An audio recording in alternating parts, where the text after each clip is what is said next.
The Lord of Darkness by Shelby Cody Sweeney. Part 1, The End of the World.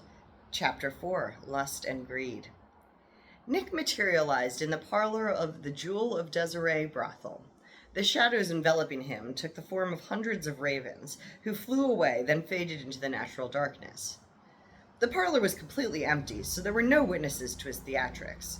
Sighing, Nick flopped onto the couch and took in his surroundings. The parlor probably had several characteristics, but the most notable was its color. It was pink. The walls were pink. The doors were pink. The carpet and ceiling were pink. The light bulbs were tinted pink. The roses that filled the room were pink. The chairs, couch, lamp, and end tables were pink. The pink coffee table supported a magazine whose cover featured a model who was wearing pink, as well as a pink binder that presumably contained pink marketing material. The whole place made Nick feel decidedly uncomfortable. He'd been similarly uncomfortable visiting the other archdemons, but he hadn't had to wait around as long. Despite being in charge of the archdemons of Earth, Nick didn't approve of the concept. He thought there was enough temptation in this world without our contributions. It's impossible to verify how good a person is if that person is never faced with a moral dilemma, so archdemons can be a necessary evil on worlds whose inhabitants have grown complacent. Were they necessary on Earth? I guess we'll never know. On the plus side, the wait gave Nick time to catch up on the news. He scrolled through the feed with increasing interest. The Apocalypse design and engineering teams, who created the series of events put in motion by the Apocalypse Key, had taken some creative liberties, which was, after all, essentially their job. The passing comet had managed to knock a Hingan spaceship off course, sending it careening towards the Earth. The Hingan were the chosen people from one of our other worlds. They were intelligent, locust-like beings who traveled the universe, futilely striving to catalog all forms of life. I can't remember if they ever had a goal beyond the collection itself, but if so, it's been long forgotten. Their scanners had picked up signs of life, so they were headed to Earth to collect minuscule samples of genetic code from every type of life form they detected before leaving peacefully. Instead, the comet sent their spaceship crashing into an underground aqueduct, and the Hingan fuel leaked out, poisoning the area. Humans, burned and otherwise injured from the crash itself, were estimated to be hospitalized for the next 5 months. The feed ended there. Holy hells, Nick said to himself, closing his screen. He drummed his fingers on the pink coffee table, then leaned back with an impatient sigh. He loudly asked, "How long are you going to keep me waiting here?" "Not a moment longer," the owner replied, entering the parlor with flourish. She was dressed entirely in pink from her hat to her toenails. When she walked into the room, she brought with her the almost overpowering scent of chocolate. Her name was Asmodeus, Archdemon of Lust. She was undeniably beautiful because everyone who looked at her saw something different, depending on the beholder's desire. It's a gift and curse of the Ryuth species. Nick stood up to greet her, but didn't look directly at her. If he did, he'd see soulful brown eyes staring back at him. In his periphery, he caught a glimpse of her hair cascading in dark curls over golden skin, and his heart screamed. Nick reminded himself that despite her appearance, Asmodeus was still Asmodeus. He forced himself to prove it by making eye contact with her. "No, that wasn't so hard, was it?" she taunted gleefully. Nick fought the urge to pretend for just a moment that she was who she looked like. He flushed, but quickly concealed it with faint shadows, and he swallowed an apology he knew she'd reject. He kept thinking it would get easier, but it never did. Archdemon Asmodeus of Lust smirked knowingly. "Now, how can I fulfill your desires?" Nick grinned. "Anything?" "Anything you're willing to pay for," Asmodeus replied, taking a flirtatious step towards him. "And that payment is?" "Up for discussion after you tell me why you're here," Asmodeus insisted. Nick asked, "What's postponing the apocalypse going to cost me?" Asmodeus blinked with surprise. "Other than your heart?" Nick froze like a deer in headlights. He searched his brain fruitlessly for an alternative explanation before admitting what he knew the moment the words left her lips. "You know? How long have you known?" "About your little apocalypse side deal with God? I worked it out a few millennia back," Asmodeus said smoothly.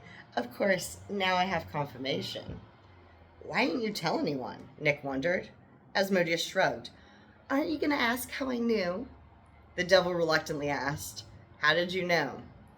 The Mark of Cain instant, she told him. Everyone's bringing that up today, he grumbled. Asmodeus's eyebrows jumped upwards. Are you surprised? Nick grimaced, remembering God's warning about this very consequence. Not really. So, go on then. Why is that a clue? Asmodeus gave him a full explanation, but Nick jarringly blacked out some of her words in what we call a perception skip. Long ago, he'd proven untrustworthy with certain information, so was rendered incapable of perceiving it. Essentially, Nick completely skipped over everything that happened while he was being exposed to restricted knowledge. From now on, I'll denote such perception skips with a sound except when Nick is speaking, since he can tell me what he planned to say, and when I'm speaking, since I know what I said. Asmodeus said, You're not stupid enough to alienate your whole family if you weren't sure it wouldn't be safe to until after the apocalypse at least, so I assumed it was then. If that's true, then why in the multiverse do you want to postpone it? Trade you an answer for a vote, Nick joked. You know what? Okay, Asmodeus decided. Really? She shrugged. I don't care who wins, no offense, but now that you mention it, surely my vote's worth at least 2 answers. Nick's smile shrank slightly. What's the other one? The Mark of Cain, said Asmodeus. Nick ran a hand through his hair. It wasn't a punishment so much as a warning to others, and it worked. Asmodeus raised an eyebrow. Is that it? Were you expecting an apology? He retorted. Asmodeus sighed. Not really, no. I just hope your next answer is more satisfying. What was the question again? Nick asked. Why do you want to postpone the apocalypse? She reminded him. He opened his mouth to answer, and he closed it when he realized that answer was a lie. Well, demanded Archdemon Asmodeus of Lust. Nick admitted, I want to be doing this because it's right, but the truth is I'm doing it because I think God asked me to. You think? Asmodeus marveled. You know how vague they are, Nick exclaimed. When my penance ended, God said there's more stuff I'm going to do for them, but I don't know what. They might have implied this is one of those things, or maybe I misread it. It's impossible to tell. Saving Earth seems right, doesn't it? What could be wrong with that? Besides sending countless souls through imperfect lives instead of straight to heaven, Asmodeus countered dryly. Humans can make us better if we let them, Nick argued. And after everything I did, I at least owe them a fighting chance, he asserted. Asmodeus put a comforting hand on his shoulder. You don't owe them anything. You finished your penance. You got a clean slate. I guess, Nick mumbled at his feet. Is it really worth the risk? She asked. Like, what if you win? I want to win, he said. Asmodeus clarified. No, what if you win indefinitely? What if we never end Earth? I can't think about that, Nick replied sharply. Asmodeus scoffed. You should. If I think about it, I'll lose my nerve, the devil explained. I gotta be good again. I need to be a good angel or God won't give her back. What if stopping the apocalypse makes you a bad angel? Asmodeus asked. You think I didn't think of that? Nick retorted. You think I didn't spend the last 1987 years haunted by that question? 1987 years, Asmodeus repeated, confused. Since I found out, Nick explained, ages after the Mark of Cain debacle. Huh, she replied thoughtfully. Is that answer satisfying enough? He asked. Asmodeus winked. For now. But Nick, you know it's not really over when the Earth ends. Humans will be in heaven forever. Yeah, but it's not the same, Nick lamented. He shook off the dark thoughts and smiled at her. As always, it's a pleasure doing business with you. Tap here to agree to vote. The Archdemon of Lust obliged. Nick wrapped himself in shadows and teleported away. Next, Nick visited Mammon, the Archdemon of Greed. On Earth, she went by Money Gold and managed hedge funds, among numerous other side pursuits. Mammon's skin was as dark and smooth as the espresso she drank. Her golden makeup was impeccable and meticulously accented her natural beauty and bright golden eyes. The gold jewelry covering her fingers, wrists, neck, and ears shined boldly. Her golden skirt suit was neatly tailored. Her straight hair was pulled back by an elegant gold hairpiece, intricately woven into the serif word for gold. The serif language largely fell out of use when we realized other species were incapable of reading and speaking it. The writing is four-dimensional in that the markings extend into three spatial dimensions and are also in perpetual motion. We managed to write it on two-dimensional surfaces because we invented writing before we standardized physical laws. Mammon's desk supported tall stacks of paper, several empty espresso cups, 3 computers, 8 monitors, a desk phone, 3 smartphones, and a burner phone. Mammon's focus was almost entirely on a 4th smartphone in her hand, although she occasionally responded to things on the other phones and computers. Nick waited impatiently for her to acknowledge his presence for at least 15 seconds before clearing his throat loudly. Mammon didn't look up from her phone. "I heard, can't wait." "Are you talking to me?" asked Nick, genuinely unsure. She scoffed but continued tapping away on her phone. "Yes, I'm talking to you. I hear we're finally getting rid of this dump." "Dump?" Nick challenged. "You seem to be thriving." Archdemon Mammon of Greed sighed dramatically and finally made eye contact. "It's too easy. I'm bored. Humans are so susceptible to greed that I barely have to do anything." Returning to her phone, she continued, "I mean, look at me. I'm talking to you while I'm doing my job and my fake human job and running an illegal gambling ring and checking social media, and I'm still bored. I need a real challenge. I need a world where people try to avoid greed instead of building societies around it." "I got a challenge for you," Nick told her brightly. "How'd you like to help topple oppressive traditions in an uphill battle against authority?" "A pass," said Archdemon Mammon of Greed. "Why?" Mammon indicated her surroundings. "Because then I'd go back to doing this. It's not worth it. I'm done with this dump. And BTW, if they don't replace you, I'm quitting and joining a more functional team for Next World. No offense."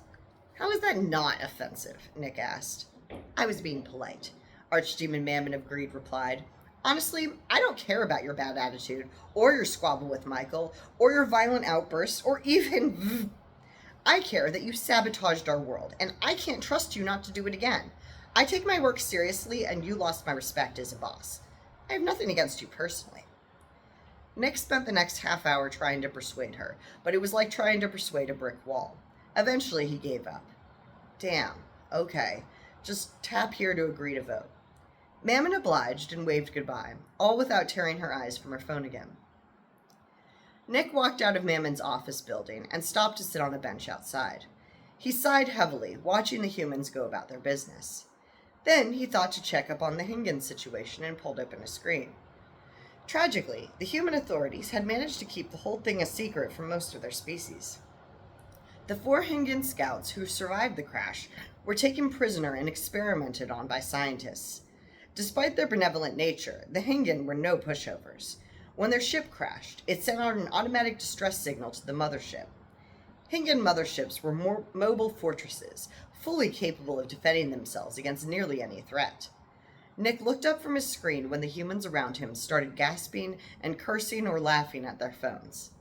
The Higgins on the mothership had hijacked every Wi-Fi connected device on the planet and were broadcasting a message to all humanity. The Higgins admiral stood before a Higgins flag, sporting the colors of their homeworld, the pale yellow of the sky and the dark blue of the ground. The Higgins general declared,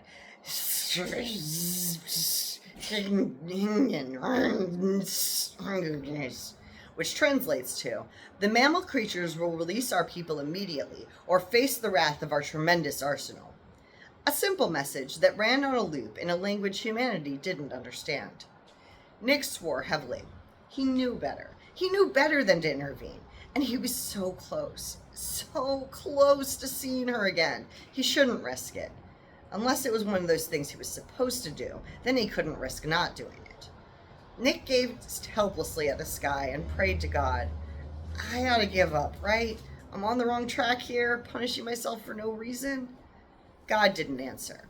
God rarely speaks directly to anyone in the cosmos. I'm not sure why, but they occasionally give small, easily misunderstood signs.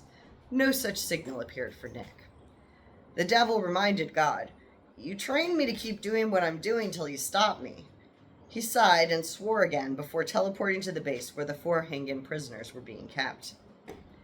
Unbeknownst to the humans, Nick walked up to one of them and pressed 3 fingers to her forehead.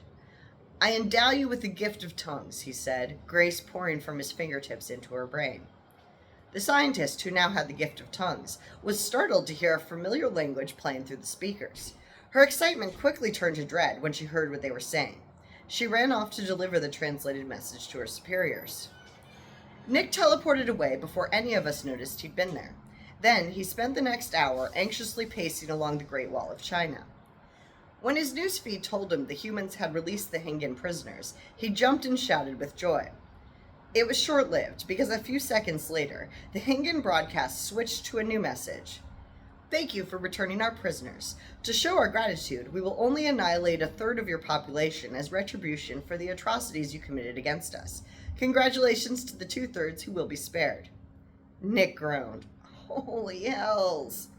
Laser blasts rained down from the sky, methodically killing a third of all humans without harming anything else. Naturally, the surviving humans started screaming and panicking. That's when I prayed to Nick. You were right about the apocalypse. No shit, he replied. But it was an accident, I added. How do you accidentally start an apocalypse? Nick demanded. We don't know yet, I admitted, but as soon as we do, we're going to pause it. I got a theory, Nick told me darkly. I rolled my eyes. Does it involve Michael? Maybe. I don't have time for your petty feud right now, I snapped. Just keep doing what you're doing while we try to shut it down. I quickly ended the prayer. A few seconds later, I prayed to him again. By the way, great job with the Hingan. Raphael's going to give you a commendation for it. Oh, yeah, no problem, Nick stammered. I felt a tug of suspicion at his uncharacteristic discomfort with praise, but I didn't have time to think about it, so I said goodbye and ended the prayer. Huh, mused Nick. How about that?